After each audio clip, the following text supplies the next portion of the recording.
Porteira aberta, seja bem-vindo ao podcast do Patrone, espaço para falar do agro com quem entende. A comunicação deve ser vista como uma ferramenta estratégica para o agro, capaz de aproximar campo e cidade e também de ampliar as possibilidades de lucro de uma propriedade rural.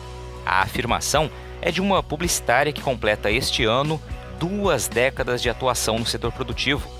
Experiência que a levou à gerência de comunicação e marketing do Sistema Famato, entidade máxima do agronegócio no maior estado produtor de grãos e carne bovina do país.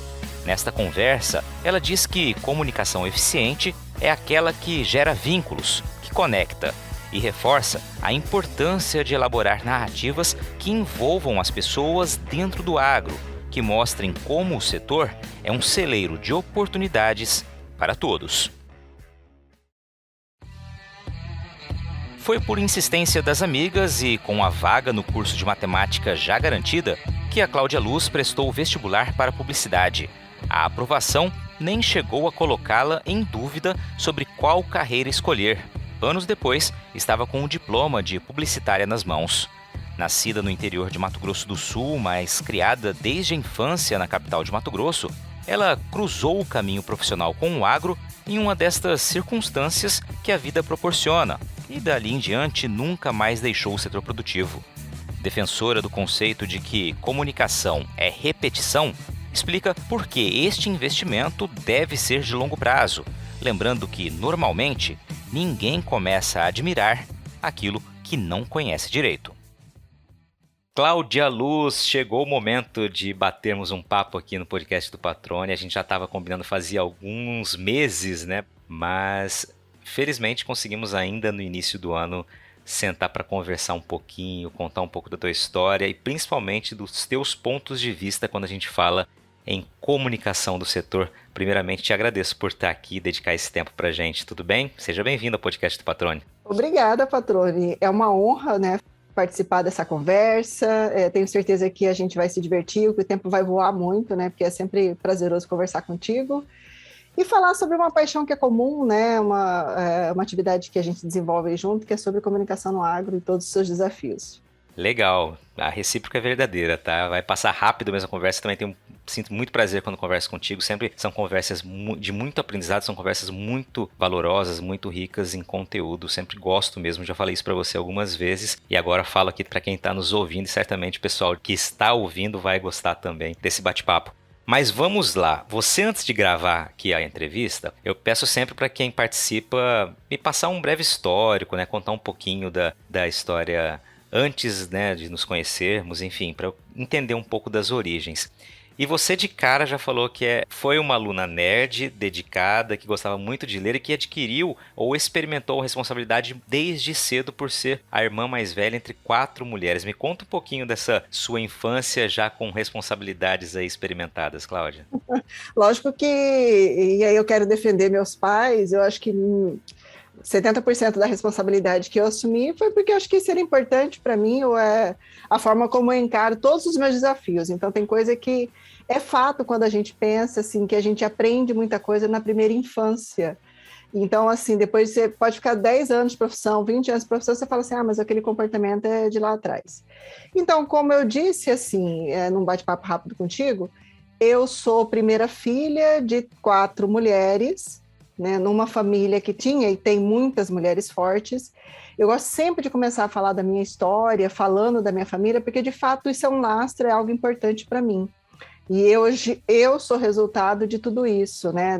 Dos meus pais, das minhas irmãs, da minha avó e tal. Mas é assim, sei lá, eu tinha 8 anos quando eu ia com as minhas irmãs para a escola, né? Hoje é algo impensado, né? Para quem tem filhos, a gente imaginar demandar uma responsabilidade tão grande, mas eu cuidava, assim, às vezes de uma turma de 5 pessoas, 5 crianças. Eu era mais velha de 8 anos e era responsável por todos chegarem em segurança numa escola que era uma distância de uns 2 quilômetros daqui. Então, essa história, assim, de estar à frente de alguma coisa, de liderar, é uma coisa, assim, que eu tenho lá uma experiência há um tempo, porque isso foi, de alguma forma, desenvolvido, desafiado dentro de casa, né? Legal, e eu acho que isso aí eu vou também fazer uma defesa dos primogênitos e primogênitas, né? Eu também acho que experimentei um pouco dessa responsabilidade, mas também, como você disse, né? Acho que muito de si mesmo, muito de mim mesmo, como foi o seu caso, muito de você mesmo, né? Acho que é meio que nato essa, não sei se é por ser mais velho, mas todos os primogênitos e primogênitas que eu conheço falam a mesma coisa, né? Que adquiriram uma responsabilidade meio que naturalmente, né? Vamos ver com a Olivia como é que vai ser aqui. Eu já tenho visto ela cuidando do Bernardo bastante. Acho que é uma responsabilidade que já começa assim a ser experimentada, né? Talvez seja esse um dos motivos. Eu acho, assim, lógico que também é a nossa história, né? O que a gente veio para aprender. Porque uma das coisas que eu acho mais importante para todos nós, para sermos felizes ou para sermos bons profissionais, é a gente saber liderar. Seja um time de 3 pessoas, de 5 pessoas, de 1.000 pessoas, até mesmo a gente, né? Liderar a nós mesmos, no sentido assim da gente se organizar para atingir os objetivos que a gente se propõe, ou conseguir realizar os projetos que a gente tem lá na empresa. E aí, até aproveitando o gancho que a gente está falando de família, né? Eu hoje, quando lidero equipes, eu percebo quando eu estou liderando alguém que vem de uma família pequena, né? Por exemplo, liderar é interessante quando você lidera quem tem muitos irmãos e quando você lidera quem tem um irmão, quem é filho único. A gente percebe no dia a dia, porque a gente percebe que essas pessoas, de certa forma, têm poucas experiências no trabalho em equipe. Então, por exemplo, eu e minhas 3 irmãs, eu é que lutava quando aparecia uma bandeja de iogurtes, né, que a gente tinha que ficar ali fazendo a cota, ó, é 2 por menina, ou então não pode repetir, ou então você tem que comer logo aquele pacote de bolacha, porque senão vai sumir tudo. Então, esses conflitos, a gente começa a aprender nessa primeira infância e traz tudo isso para a vida profissional. Legal, belo link aí, eu acho que realmente tem tudo a ver com o que você disse, concordo plenamente. Mas vamos lá, eu não te perguntei de onde você é, né? Eu pulei logo para a história da irmã mais velha entre 4 mulheres, né? Mas vamos lá, seus pais são de onde? Você nasceu onde? Vamos situar quem está nos acompanhando. Bom, com certeza esse conteúdo aqui, essa conversa vai ultrapassar fronteiras do estado. Então, vou usar uma expressão tipicamente cuiabana, né, de onde eu falo, de onde eu trabalho, que é o tal do pau rodado. Então, a minha família, meu pai principalmente, assim, literalmente um excelente exemplo de pau rodado. Meu pai é baiano, né, começou a circular aí pelo país, parou com uns 10 anos ali por São Paulo, e aí na fase adulta ele chegou nesse Mato Grosso, né, nessa nova fronteira aí, na década de 70, e foi pingando em alguns municípios. Achou minha mãe em General Carneiro, que é um município que fica perto de Barra do Garças, né? Se casaram, aquela coisa meio maluca de em 6 meses namora, noiva e casa, e aí vão para outro lugar. E aí nessa história eu fui nascer em Ivinhema, Mato Grosso do Sul. Né? Então eu sou de lá, né? de Mato Grosso do Sul, e não tenho muita referência da minha infância em Mato Grosso do Sul, porque a minha avó morava lá. Passei umas férias aos 6 anos de idade, mais ou menos, né? Lembro do jardim dela, uma varanda cheia de plantas. Mas depois minha avó se mudou, né? Foi para Campo Grande, veio para Cuiabá. E aí, assim, todas as minhas referências de educação, de amizade, de experiência profissional, elas foram construídas em Cuiabá, na capital aqui de Mato Grosso. Você veio para cá com que idade? Eu cheguei aqui com 4 anos, bem novinha. A sua infância é toda a vida aqui, realmente uma cuiabana pau rodado mesmo. É uma cuiabana para rodada, tenho até orgulho, assim, tenho o título de cidadã mato-grossense, né, que eu ganhei acho que em 2015, então naturalizada cuiabana, porque não nasci aqui, e também referendada pelo poder público aí, né, eu sou cidadã mato-grossense. Que legal, esse é um título muito bacana, né, realmente nos faz, assim, observar a trajetória que a gente adotou, que a gente seguiu, né, e imagina o orgulho que isso represente para você e, claro, principalmente para sua família também, né. De novo, aí vocês vão falar, nossa, ela é família, né? Quando eu fui receber o título, eu falei, esse título eu tô indo buscar pelos meus avós, pelas minhas primas, né? Pelos meus pais. Porque eu sempre entendo que a geração que vem é para dar um passo maior, um passo além da geração anterior, né? Então, mais ou menos assim, meu pai veio circulando aí nos estados, chegou em Cuiabá, então se eu conquistei alguma coisa graças a essa educação, e quando eu tenho um certificado, seja ele qual for, né, de graduação, de pós-graduação, ou da vida, ou esse cidadão, eu falo, pais, esse título é de vocês, né? Vocês que me ajudaram a construir. Que bacana. Mas confesso, assim, que quando eu recebi o título, eu estranhei, sabe? Eu falei... Porque várias pessoas falam assim, porque eu cheguei de São Paulo, de Paraná, e contando outras experiências, eu falei, nossa, não faz sentido, porque eu sempre me senti matogrossense, né? Eu só quis oficializar uma condição, um sentimento que eu já tinha, de ser desse estado. Maravilha. Ô Cláudia, vamos pular para a tua parte profissional, o início da tua carreira profissional, que começa logo, claro, na escolha da carreira, na escolha da profissão, na escolha da faculdade que vai fazer, do curso que vai frequentar. E aí você falou para mim também que não foi meio que por acaso, mas não estava entre as principais opções o curso que você escolheu. Na verdade, quando, assim, eu tinha alguns interesses, muitas dúvidas, porque eu tinha 17 anos, então eu falo hoje assim, a gente tem poucas certezas nessa idade. E aí eu fiz o vestibular, eliminando alguns cursos que eu tinha certeza que eu não gostaria, como direito, medicina. E aí eu fiz o curso, optei pelo vestibular de matemática, né? Que era uma disciplina que eu adorava, né? Como nerd, ou como muito cartesiana, muito metódica. Fiz o vestibular para matemática, passei. Muitos amigos, professores ficaram inconformados, porque, segundo eles, né, eles falaram assim, olha, você tem nota, você tem média para fazer qualquer vestibular no país, de qualquer curso, e você escolheu matemática, né, que à época não era tão valorizado, a concorrência era 4 por 1. Passei, estava tranquila, coração tranquilo, falei, vou fazer matemática. E aí algumas amigas, assim, que não haviam passado no vestibular, resolveram fazer uma edição especial do vestibular, especificamente para um curso, o curso de comunicação social, publicidade, que é a minha graduação. Foram na minha casa, bateram no portão, eu fui recebê-las no portão, lembro até hoje, e elas vieram me convidar para eu fazer o vestibular de publicidade, e eu falei, olha, eu estou tranquila, eu vou fazer matemática, estou resolvida. Ela falou assim, não, então vem com a gente, vem fazer companhia, a gente vai fazer esse vestibular, você faz com a gente a prova. Eu falei, ok, né? Não tinha nada a perder. Fiz a prova, né? Uma concorrência expressiva, elas não passaram e eu passei. Por isso que eu falo assim, deve ser algo que tinha que acontecer, né? Deus foi lá mexer os pauzinhos para que eu tomasse outros rumos. Bom, Cláudia, mas aí quando você passa para publicidade, você começa a fazer, né, a faculdade, quando que você percebe que realmente aquele curso é um curso que tinha a ver com você? Assim, desde o começo, assim, quando eu já estava ali naquele dilema, matemática ou publicidade, foi fácil eu tomar a decisão por publicidade. Porque eu sempre gostei de história, de ciências humanas, de geografia, e sempre gostei de ler as pessoas ou o comportamento das pessoas. Eu não era muito de conversar, mas assim, falar, por que fulano se comporta de tal forma, né? Por que ele toma uma decisão? Então, e aí eu percebi assim, que na publicidade eu conseguiria isso. Bom, aí você conclui o curso e como que você se depara com o mundo profissional, né? Porque a gente sempre sabe que tá na faculdade, tá naquela esperança. Quando pega o diploma, aí começa a vida, os grandes desafios, né? E como foi para você aquele momento? Muito desafiador.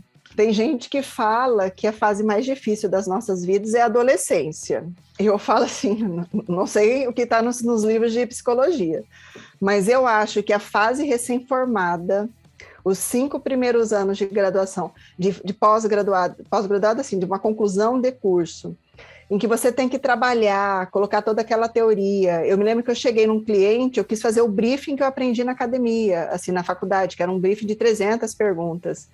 Aqueles dilemas assim, de você começa com grana curta, né? Recebe pouco, ou... Quer ver, uma vez a gente fez um folder e eu não sabia, eu esqueci de pedir para a gráfica marcar a dobra do folder. Muito inexperiente, né? Aí fiquei desesperada, porque eu falei, como é que eu vou chegar para o cliente e falar que tem que dobrar os folders, né? Trouxe os folders para casa e ficamos aqui, aquela sala inteira de folder, todo mundo dobrando. Então, essas coisas que a gente deixa passar, que a gente esquece, que a gente não percebe, também causa muito sofrimento, porque tem uma insegurança, né? Inclusive financeira, do pai estar ajudando, e eu falar, será que eu vou dar certo, né? Será que eu acertei na profissão? Eu achei que eu ia ganhar X reais, né, moeda, e de repente estou ganhando aquém do que eu imaginava.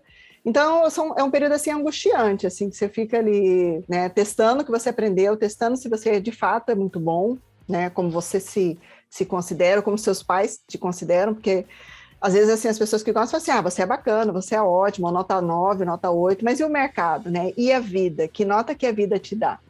Então, foi uma fase de muito aprendizado.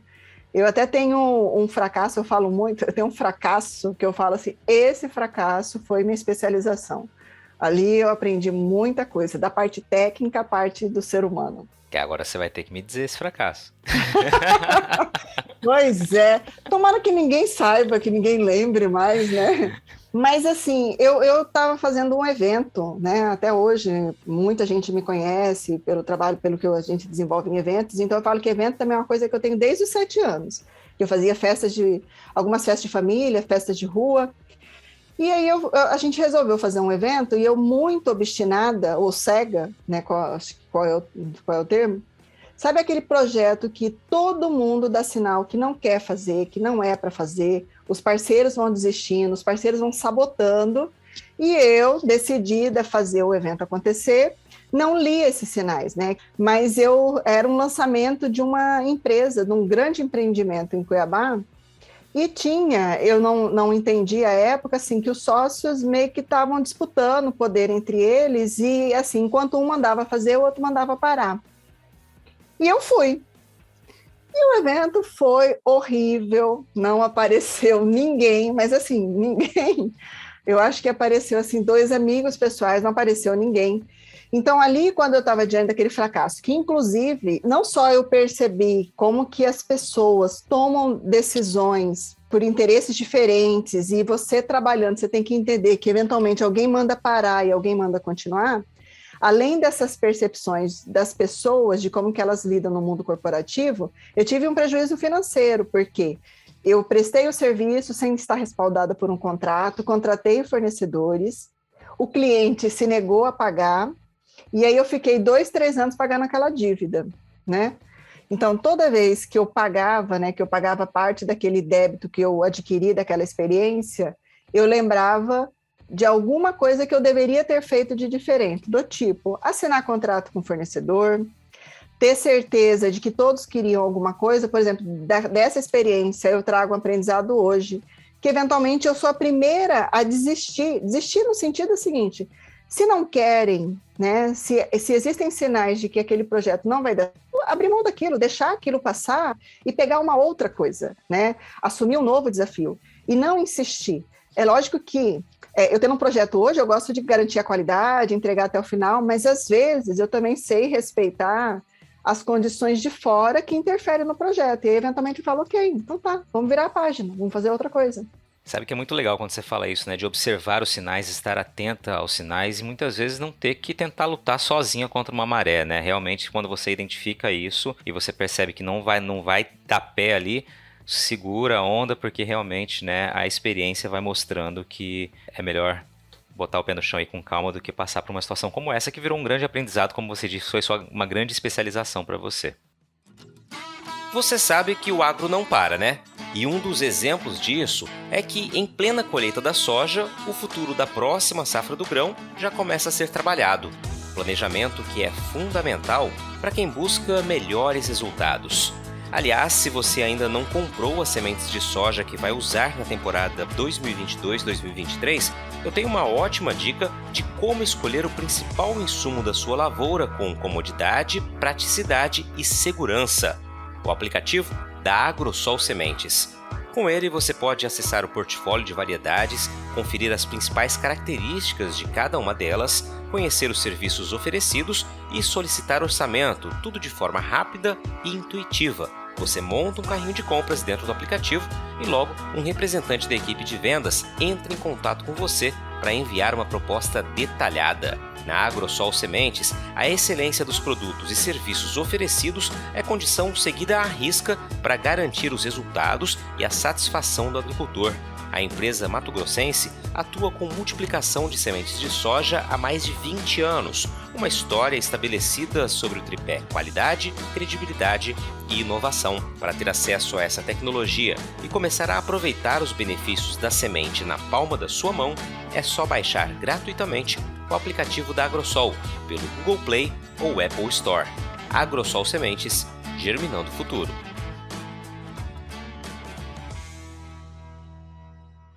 Cláudia, vamos passar para o momento em que você começa a se comunicar com o agro, né? Você não é filha de produtores rurais, mas tem também um pouquinho na origem uma certa ligação com o campo que vem lá do passado. Queria que você falasse um pouquinho disso e já começasse a falar dessa sua proximidade profissional com o agro, como que ela começou.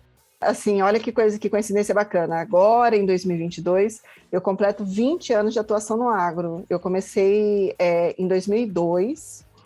Eu fui chamada por uma amiga para terminar, eu nem me lembro exatamente das condições, mas assim, para terminar algum projeto lá na federação, onde eu estou até hoje, né, na FAMAT, que é a Federação da Agricultura e Pecuária. E eu entrei, era um salário muito baixo, assim, que eu sabia, mas, né, me pareceu um convite muito interessante. Eu já tinha um outro emprego, eu já dava aula, mas eu falei, ok, então à noite eu dou aula na faculdade, né, já era professora universitária, e durante o dia eu vou assumir esse desafio, que é cuidar da finalização de um evento, que é um evento maravilhoso, que faz parte da minha história. Quando eu falo história, assim, do meu coração, que é um projeto que eu era apaixonada, que era o NPEC, o Encontro Internacional dos Negócios da Pecuária, um evento assim que marcou aí, eu tenho certeza que marcou muito a vida dos pecuaristas, de muita gente que participou dele. E aí eu assim me lembro de eu ficar um mês e falar, eu não vou aguentar porque era muito pouco o que eu ganhava. E aí chamei os gestores, falei, olha, agradeço a oportunidade, mas eu não posso ficar porque está muito aquém do que eu preciso para me sustentar. E foi também muito especial, porque já naquele encontro, a pessoa falou assim, não, mas você não pode sair. E aí, o salário, a geração que eu tinha, ela acho que dobrou. E eu tive, assim, esse retorno, assim, do pessoal falou assim, não, tá legal o que você tá fazendo, né, vamos continuar. Fiquei 2 anos, né, na atividade, saí porque eu fiquei muito cansada, porque, assim, eu tinha 3 empregos, né, eu dava aula em 2 faculdades, fazia especialização, trabalhava na federação, e aí eu resolvi descansar. Mas eu sou uma pessoa assim, que o meu descanso eu errei na estratégia, né? Eu fui fazer mestrado, porque eu falei, eu tô muito cansada de trabalhar, vou dar uma paradinha e fazer mestrado. Parei para fazer mestrado, assim, estressei, né? Porque essa vida acadêmica, pelo menos assim, para mim, eu não sou muito de teoria, eu sou mais de execução. Eu gosto assim de pegar o desafio e debulhar e entregar. Então, eu adoro pegar uma abstração. Então, a abstração que é a abstração, eu tenho vontade de fazer uma coisa, ok, me passa que eu vou entregar essa coisa, né? Se precisar fazer campanha, se precisar fazer divulgação, se precisar conversar com 10 pessoas, né, eu gosto de entregar. Então, o mestrado eu não gostei. Terminei o mestrado, coincidentemente, assim, eu estava fazendo mestrado, aí me chamaram para voltar, para fazer um outro evento na FAMAT, que era a Bienal dos Negócios da Agricultura. Me lembro de eu refugar, assim, de eu falar duas negativas, do tipo, olha, eu estou fazendo mestrado, eu não posso assumir nenhum outro compromisso profissional. Mas no terceiro convite, eu falei, cara, eu acho que é isso. E aí voltei em 2005 e estou, desde então, assim, fazendo várias coisas diferentes, porque quando a gente fala assim, 20 anos, é verdade, passa rápido demais, a gente não percebe, a gente não carrega assim 20 anos nas costas, mas vários recomeços, vários projetos. Então, coincidentemente ali na Famato, né, onde eu estou, eu a cada 5 anos assumo um novo desafio. Então, eu entrei para cuidar só de um evento, passei a cuidar de 2, passei a cuidar de todos, aí assumi o marketing, aí assumi a gestão do cenário rural, que é um espaço onde a gente realiza vários eventos aqui na capital, uma excelente opção para realizar eventos. Em 2010, eu engravidei, né? E aí, assim, meio que paralela à gravidez, eu já recebi um convite para assumir também a comunicação da FAMAT, a parte do jornalismo. Esperar eu voltar falar, ok, assim, a gente te convida para esse novo desafio, sabemos que você está grávida, vamos esperar seu retorno da licença maternidade.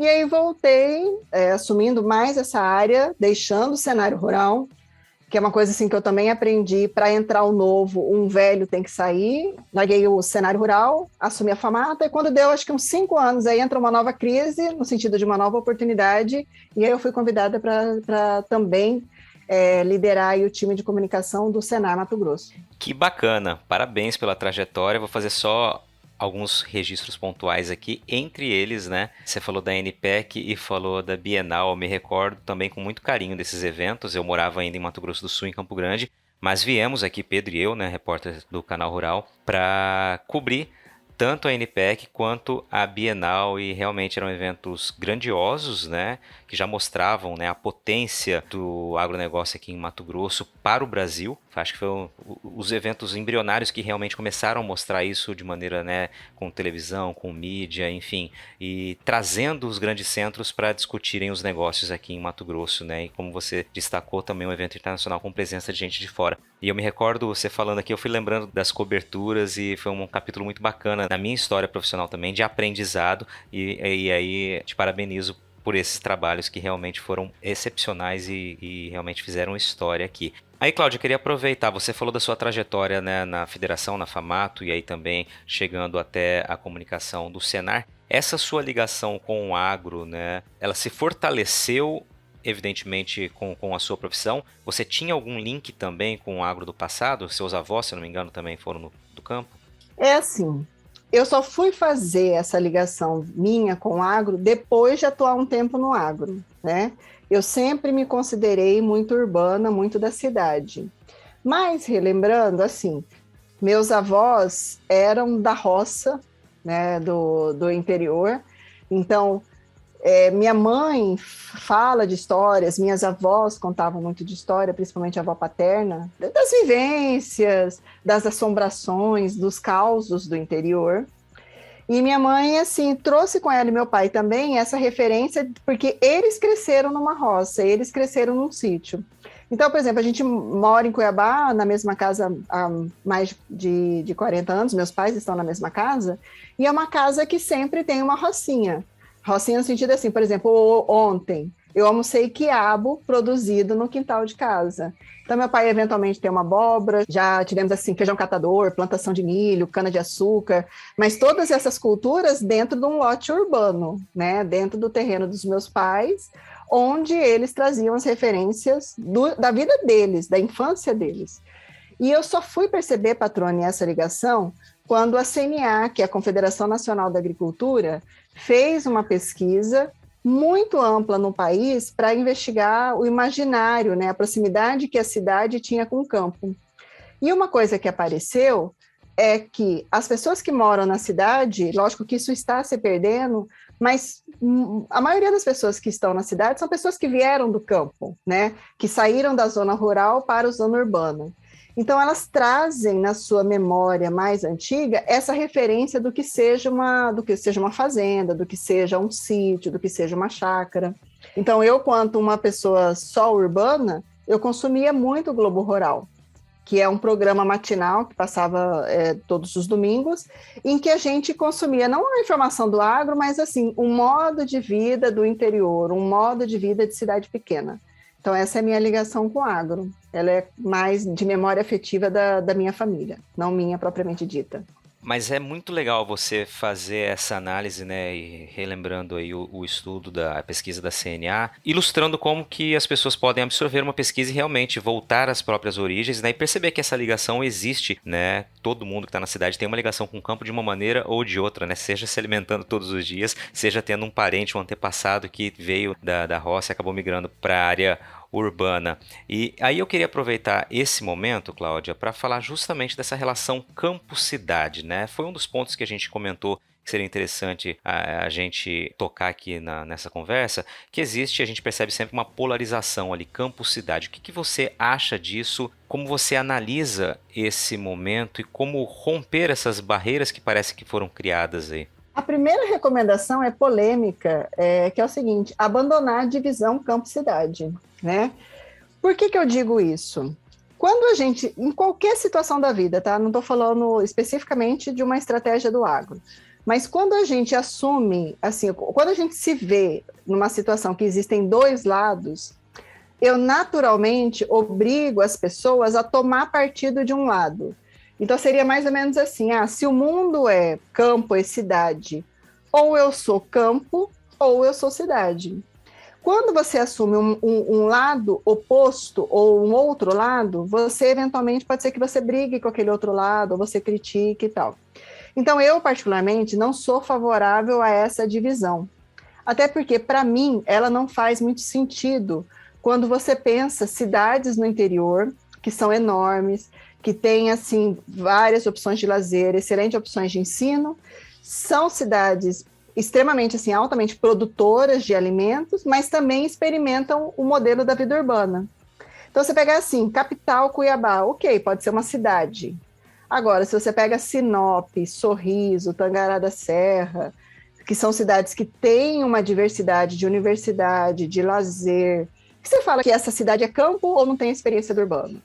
Então, eu acho que a gente estimula uma divisão que não faz mais sentido, porque o que a gente precisa falar é que todo mundo está junto, né? Todo mundo está junto na sociedade. Então, eu posso experimentar em Cuiabá uma experiência de cidade, uma experiência de campo, acabei de falar. Meus pais produzem quiabo até hoje, né? Ou eu posso, estando numa cidade do interior, produzindo, sendo produtor, ou me beneficiando diretamente daquela atividade econômica, também eu posso experimentar a experiência de cidade. Eu não sei se eu fui claro, se eu estou filosofando muito, mas eu acho muito importante, gente, não cair na cilada de fazer a divisão, de estimular a polarização. Porque, na realidade, o que a gente tem que lembrar é que tudo está conectado, né? Que todos os setores econômicos são oportunidade de qualquer pessoa se beneficiar daquele setor econômico, né? Excelente, concordo contigo. E agora eu vou um pouco além aí, né? A gente sabe que quem está no campo, produtores rurais, muitas vezes, né, e também algo que a gente já conversou algumas vezes, tem uma certa dificuldade de comunicar-se com quem está na área urbana ou mesmo tentar mostrar a sua realidade. Qual seria o caminho na sua avaliação, Cláudia, para até diminuir um pouco essa distância nos pontos em que ela existe, né? O produtor fazer-se também ouvir. De qual seria o caminho mais correto para fazer isso? Eu vou te responder com uma outra experiência que eu tive. Eu acho que há uns 3, 4 anos, eu estava numa reunião com produtores e nitidamente, eu fui hostilizada na reunião, assim. Eu via que as pessoas olhavam para mim e estavam incomodadas comigo. Primeiro, porque eu era não produtora. Segundo, porque eu era profissional de comunicação e eles estavam criticando a imagem do setor. E eles, assim, falaram na minha cara, olha, para começo de conversa, eu acho que a gente não tem que ouvir ninguém da comunicação que trabalha há mais de 10 anos, porque se a imagem do agro está ruim, essas pessoas estão envolvidas nesse mau desempenho. E aí eu falei, nossa, gente, lógico que eu tive que me apresentar, porque assim, nitidamente estavam falando de mim, né? Eu levantei a mão e falei, olha, ok, vocês estão falando comigo, eu estou aqui, eu tenho a obrigação de responder todas as críticas, estou à disposição, vamos conversar. E aí, conversa vai, conversa vem, uma pessoa falou assim, tem que ser feito em comunicação para a sociedade algo que nunca foi feito. Eu costumo pegar as críticas ou os incômodos e levar para casa e ficar ruminando aquilo, né? Falei, ok, fui hostilizado, ok, recebi uma crítica, mas deixa aí, eu vou pensar o que de fato poderia ser feito que ainda não foi feito em comunicação para a sociedade. E eu cheguei à conclusão que um grande trabalho que a gente precisa fazer em comunicação é falar com o produtor rural sobre comunicação, sobre como a comunicação funciona. Porque a comunicação é algo extremamente estratégico, é extremamente relevante para a vida de qualquer pessoa. Então, eu não conheço ninguém bem-sucedido, ninguém feliz, que não seja bom em comunicação. Porque se eu quero alguma coisa do meu marido, da minha esposa, dos meus pais, dos meus sócios, dos meus colegas de trabalho, eu preciso me comunicar. E essa comunicação, ela só é eficiente quando eu olho para o outro lado para eu saber como é que eu, entre aspas, manipulo essa pessoa ou eu consigo fazer ela pensar como eu penso. O grande desafio do agronegócio é olhar para a sociedade e entender como ela funciona e, a partir da percepção dessa sociedade, elaborar a sua mensagem. Então, vou pegar aqui uma coisa assim, vamos pegar uma das tretas mais recentes do agro, que é a questão da segunda sem carne, que uma instituição bancária aí se manifestou, tal, né? Eu tenho que falar com a sociedade, peraí, né, que história é essa de sem carne? Você vai atrapalhar o meu negócio? Ok, esse é meu sentimento de agro. Eu estou insatisfeito porque eles estão fazendo a campanha. Agora, o que eu devo fazer, o que eu acho que é o grande desafio da comunicação é olhar, por que as pessoas acham que comer carne vai salvar o planeta? Como é que as pessoas criam essa imagem na cabeça? De onde elas tiram esse raciocínio? Muitos produtores ou pessoas do agro vão falar assim, as pessoas não estudaram, as pessoas são idiotas, as pessoas, sei lá, e adjetivos que eu não vou colocar aqui nesse podcast. Mas o que a gente tem que pensar assim, o que fez essas pessoas pensarem isso? E o que faz essas pessoas deixarem de pensar sobre isso? Não é agressividade, não é ameaça, não é erguer o tom de voz ou falar me respeita. Então, vamos exemplificar, né? Trazendo aí para o dia a dia da comunicação. Eu não conquisto o respeito de um filho ou de uma filha hoje impondo a minha vontade, do tipo assim, tem que fazer porque é assim que eu penso. Para você falar com o filho, você tem que adaptar o discurso ou tem que entender por que esse filho está pensando assim e, a partir disso, elaborar uma mensagem para que ele aprenda uma lição que você quer dizer. Como é que é isso na comunicação do agro? A mesma coisa. Eu quero falar com uma sociedade que está sendo constantemente bombardeada sobre informações distorcidas do agronegócio. Então, quando a gente pega uma sociedade que hoje, eventualmente, fala assim, eu acho que realmente ser vegano é bacana, não é porque ele ouviu uma bobagem de uma instituição bancária. É porque com 5, 6 anos ele assistiu um filme que falava contra, é porque lá na adolescência ele estudou num livro didático que falava contra, porque ele fez uma faculdade que falava contra, porque ele viu exemplos que reforçavam isso na mídia, e aí ele chega, ele chega com uma percepção distorcida da realidade. Se eu, como agronegócio, como produtor rural ou como uma empresa que queira me comunicar com a sociedade, se eu quero ser bem-sucedido, eu tenho que considerar que essa pessoa recebeu todos esses estímulos ao longo da história.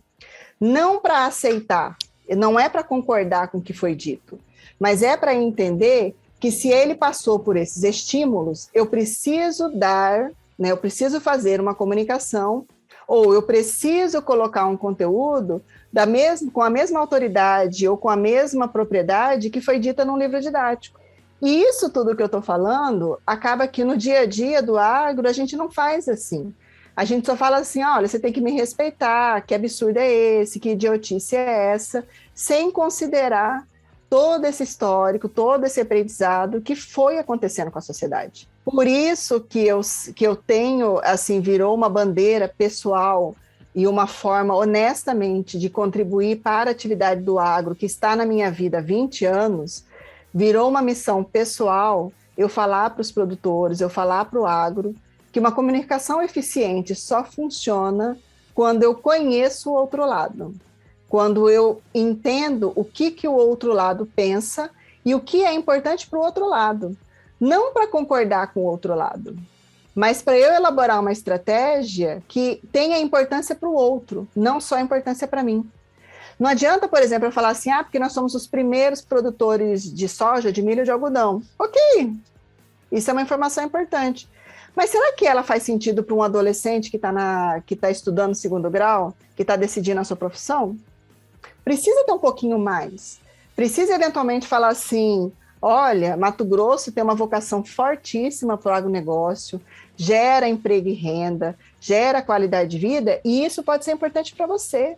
Porque se você optar por uma profissão do agro, uma profissão no agro, você pode construir uma história bacana. Foi o que aconteceu comigo. Eu não sou produtora, eu não sou de família de produtor rural.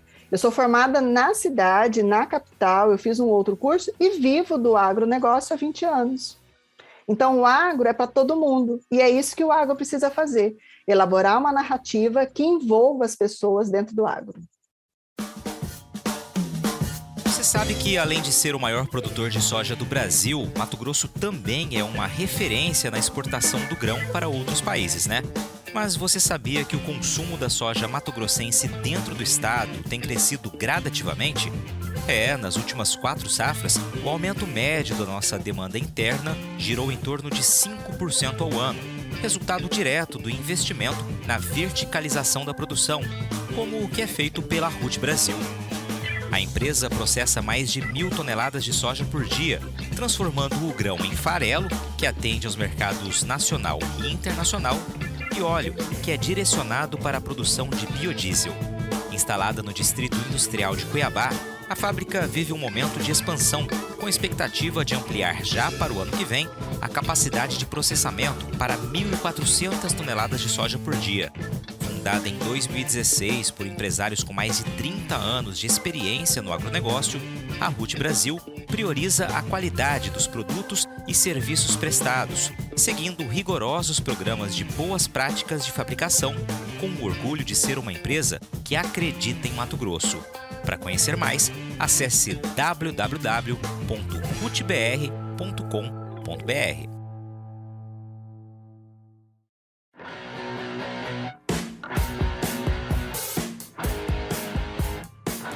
Você está ouvindo o podcast do Patrone, agroinformação com quem entende.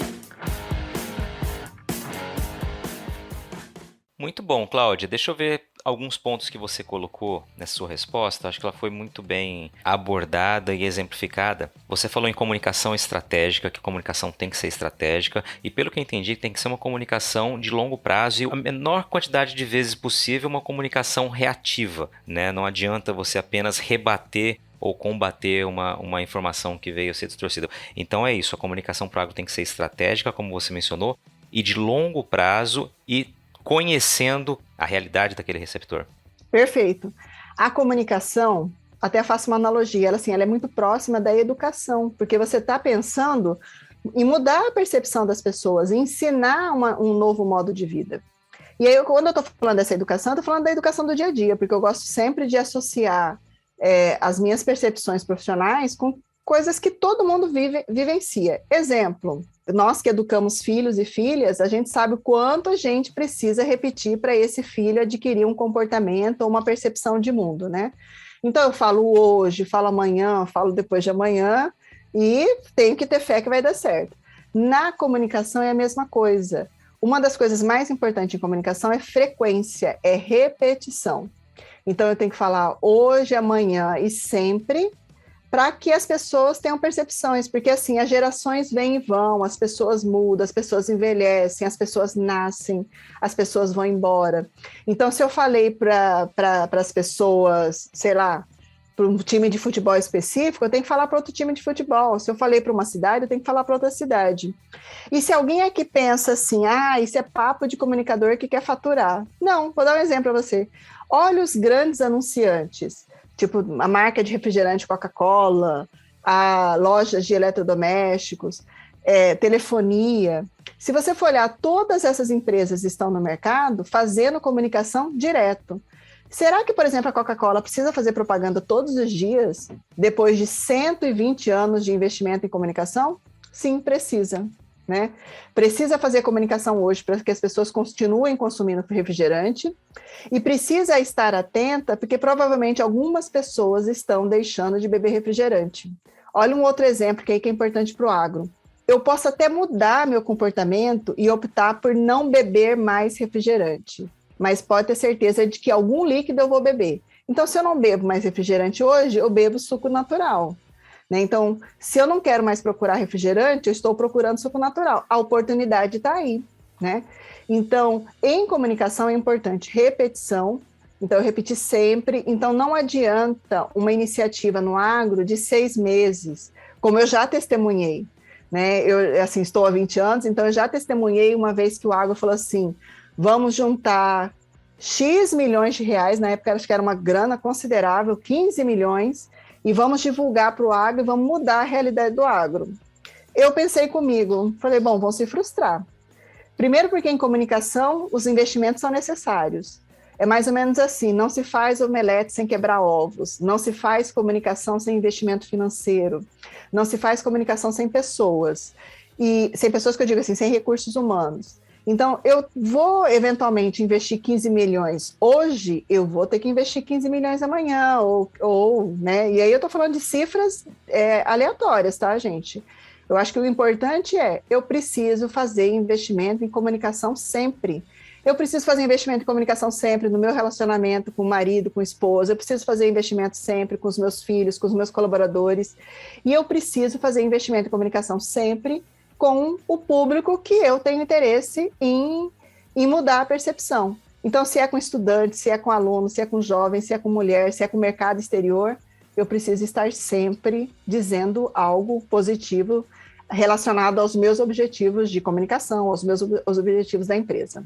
Muito legal, Cláudia. Queria aproveitar esse momento, a tua experiência, a tua vivência. Você falou em comunicação como algo estratégico, né? E aí quem está nos ouvindo, o produtor que está nos ouvindo, ele tem lá a propriedade dele, enfim, uma média propriedade, pequena propriedade, grande propriedade. Ele também deve pensar nessa comunicação. Isso não fica delegado apenas a instituições, a grandes empresas, a grandes marcas, a grandes fazendas, ou seja, a comunicação ela é para todos. Todos devemos pensar em comunicação de maneira estratégica e pensando em como aquele receptor vai receber essa mensagem? Sim, a comunicação é uma missão de todo mundo. De novo, alguém pode pensar assim, ela está jogando para mim uma responsabilidade que é dela, de um terceiro, né? Mas primeiro assim, que o agro não é uma cara, né? Assim, não é uma única pessoa. Então você tem várias entidades representativas, você tem várias empresas, você tem milhares de propriedades no país, você tem diversas cadeias produtivas, então tem agricultura, pecuária, soja, milho, algodão, então uma série de coisas. Então é muito difícil a gente imaginar que uma pessoa, um organismo, uma entidade vai falar tudo a respeito de um assunto para todo mundo, né? Esse é o primeiro ponto. O segundo ponto é que se a gente imaginar que se a gente colocar todos os produtores para falar e cada um falar da sua verdade, a gente vai ter um discurso muito mais forte. Até vou usar para falar uma coisa para vocês. Às vezes, o posicionamento, a atuação de uma pessoa física, de um produtor, ela é muito mais forte que de uma empresa, seja ela qual for. Porque quando a gente traz as nossas histórias pessoais, vejam, eu falei da minha família aqui, provavelmente alguém criou uma conexão comigo, né? Então, quando a pessoa traz a história dela, você estimula muito mais fortemente uma conexão. Porque às vezes quando uma empresa fala, a gente falava, isso é propaganda. Agora, quando uma pessoa fala, você fala, nossa, isso é experiência de vida, isso é história, isso é emoção, isso é biografia. Então, a conexão ela fica muito mais forte. Então, um produtor lá do interior que fala da sua propriedade, de quantas gerações ele está na terra, do cuidado que ele tem com o produto, nossa, ele está fazendo um trabalho sensacional de comunicação para o setor como um todo. E ele está emocionando muito mais do que aquela propaganda de televisão, dos intervalos comerciais. Muito bom. Eu te perguntei isso porque eu me recordo de ter ouvido, visto também alguns produtores que começaram a fazer isso e têm feito com muita qualidade, né? São depoimentos sinceros, são vídeos ali do dia a dia. Isso realmente cria essa conexão que você falou, cria vínculo. E eu imagino que isso seja de fato uma grande ferramenta, né? Que pode, a longo, a médio prazo, enfim, uma semente que está sendo plantada, né? E que eu imagino que o mínimo que aquele produtor vai conseguir, aquela produtora, o mínimo é respeito, admiração, eu acho que já é um grande passo, né? Se todo mundo, como você disse, fizer um pouco disso, acho que a gente tem um caminho legal pela frente. Isso mesmo. É importante a gente registrar o seguinte, a gente só conquista espaço e respeito quando a gente se apresenta, né? Eu só gosto do outro quando eu o conheço. Eu posso até falar assim, a Patrone é bacana, é legalzinho, mas se o Patrone fala, eu sou primogênito igual você, eu sou de uma família, eu também nasci em Mato Grosso do Sul. À medida que a gente vai contando essas histórias da gente, essas particularidades, as características, a gente vai gerando admiração, a gente vai gerando respeito, a gente vai gerando vontade de se conectar. Então, o que eu estou falando? Olha que, pelo menos, olha que coisa bacana. Se o agro se apresenta como uma oportunidade para que a pessoa ganhe dinheiro, tenha uma vida digna com aquela atividade, né, isso vai gerar, inclusive, uma admiração e uma afeição pela atividade agro. Que é o que a gente vê, por exemplo, olha o que eu estou fazendo aqui. Eu não sou do agro, eu trabalho há 20 anos, eu conheço a atividade, eu conheço o esforço diário do produtor rural, eu conheço toda essa missão de produzir alimentos e todos os cuidados necessários, e a partir desse conhecimento eu tenho admiração pela atividade. Não é uma admiração por respeito ou por autoridade, é uma admiração resultado de emoção, de exemplos, do detalhe, do dia a dia. E é isso que o agro precisa mostrar, esses detalhes, para conquistar. né, para gerar, de fato, admiração. É igual a gente aqui no começo do podcast, a gente ficou trocando aí admirações, né, a expectativa que eu tinha de estar nessa conversa, e de você, apesar daí da agenda ter demorado, essa expectativa, essa afeição, esse respeito que eu tenho pelo seu trabalho, Patrone, é porque eu te conheço. Você falou lá da NPEC, quanto tempo a gente trabalhou? E é isso que o agro tem que se mostrar com calma no dia a dia, se apresentar. Porque aí ele vai conquistar essas opiniões favoráveis em relação à sua atividade. Muito bem, ninguém tem uma admiração verdadeira por aquilo ou por aquele que não conhece, né? Realmente, acho que você matou a pau aí. Qualidade e credibilidade. Na era da informação e com tantas notícias falsas, é fundamental saber onde encontrar conteúdos produzidos por quem sabe que o bom jornalismo exige responsabilidade. E foi comprometido com você que o portal Leia Agora montou uma estrutura robusta, com uma equipe experiente focada em comunicar de um jeito diferente e dinâmico. O portal se tornou a primeira multiplataforma com conteúdo online e audiovisual em Mato Grosso. Lá você fica sabendo tudo sobre política, esporte, cultura, entretenimento e também sobre agronegócio. Toda quarta-feira à noite tem o programa Agro Agora, apresentado pela produtora rural Adriane Steinmetz, que, aliás, foi a entrevistada do episódio número 5 do podcast. Vale a pena você conferir a história dela. No Agro Agora, a Adriane fala de temas importantes do setor, com o conhecimento de quem também está do lado de dentro da porteira.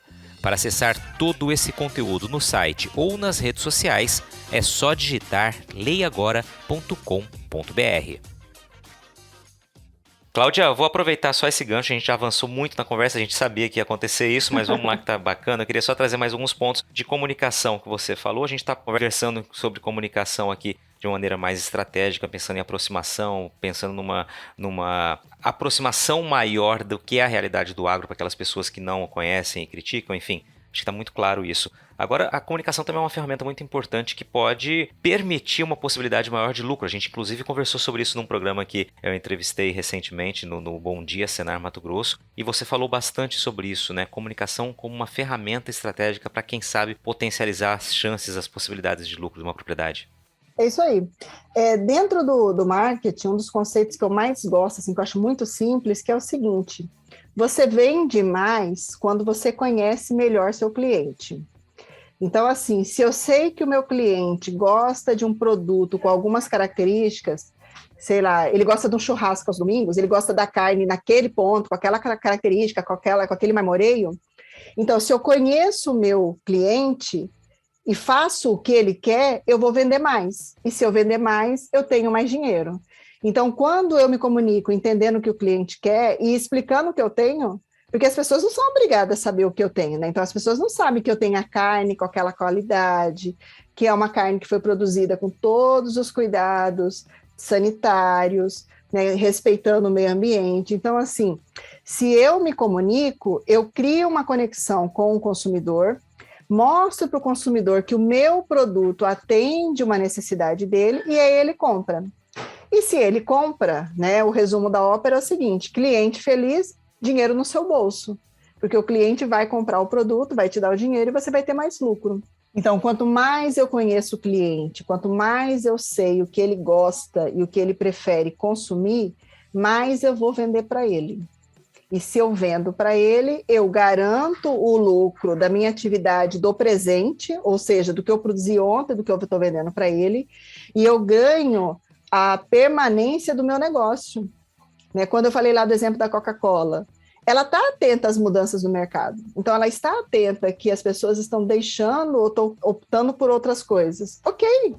Então, se eu produzo insumo para a Coca-Cola, eu vou produzir insumo para o suco natural, porque eu estou atenta ao mercado. E se eu conheço essas mudanças, eu sempre vou estar lucrando.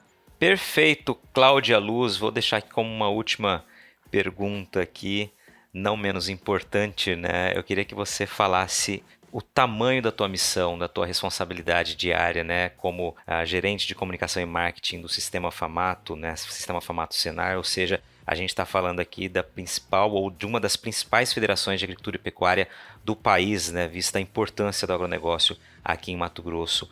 Como é a tua rotina e qual o tamanho da tua responsabilidade diária, Cláudia? Uau, que pergunta! Pergunta caprichada para encerrar esse papo bacana. É uma grande responsabilidade que eu faço com muita honra, assim, com muito feliz de fazer, tá? Lógico que pode parecer aqui um discurso, mas não é. Eu, como disse, estou comemorando 20 anos de profissão, então hoje eu entendo que eu tenho que recepcionar novos talentos no agronegócio, apresentar o agro para essas pessoas, fazer com que essas pessoas também se apaixonem pelo agro e se preocupem em fazer uma comunicação que seja proporcional ao tamanho do negócio. Também entendo e recebo com muita naturalidade toda a pressão que existe no dia a dia, porque a gente trabalha para divulgar o principal setor econômico do Estado. Né? Trabalha para divulgar ações que são importantes para um dos estados mais importantes na produção agrícola e pecuária do país e do mundo. Então, eventualmente, alguém da minha equipe fala, nossa, mas eles são exigentes demais, né, de repente, o que eu fiz seria suficiente e não é. Primeiro porque, assim, temos que ser o melhor, ou temos que dar conta do desafio, porque a gente está no estado que mais produz, a gente está falando com os produtores que chegaram aqui há 40 anos, mudaram a história desse Mato Grosso, e assim, é natural a pressão. É mais ou menos assim, a gente trabalha muito e faz uma comunicação que a gente acredita e que alguns colocam que é referência, porque a gente é estimulado por quem a gente representa, que são os produtores rurais, né? A gente faz muito investimento e sempre está atualizando, porque a produção também é dinâmica e também muda, né?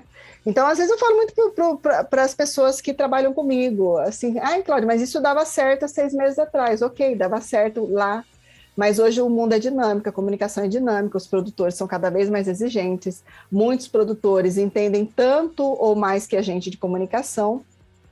Então, acho que essa pressão que a gente recebe, ela é natural, é de estar vivo. Às vezes eu até, né, sintetizo para as pessoas assim, gente, é vida adulta, né?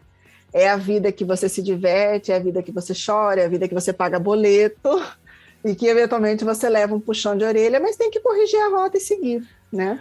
Muito bom, Cláudia. Gostei desse desfecho, né? É a vida adulta, né? É assim que é.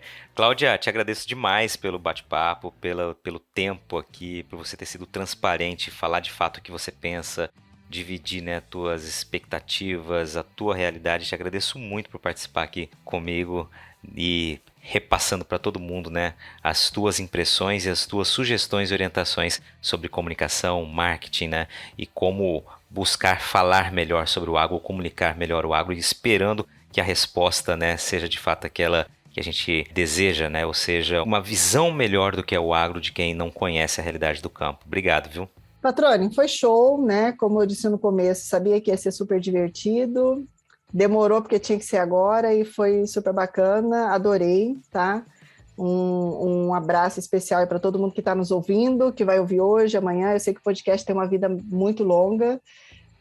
Me encontrem aí nas redes sociais ou com o Patrone, porque posso aí estender, falar um pouco mais desse assunto que eu adoro, né? Eu acho muito legal. E aí, gostou do bate-papo? Então dá aquela força e compartilha essa entrevista com os seus contatos. E olha, aproveita para mandar aquele feedback dizendo o que você está achando do podcast do Patrone. Pode criticar, elogiar, sugerir temas e pessoas para dividir boas histórias aqui nos próximos episódios. É só enviar uma mensagem lá no Instagram para @LuizPatrone que a gente troca uma ideia, viu? Então, gente, sucesso da porteira para dentro, força e fé da porteira para fora e vamos que vamos! Você ouviu o podcast do Patrone, agroinformação com quem entende.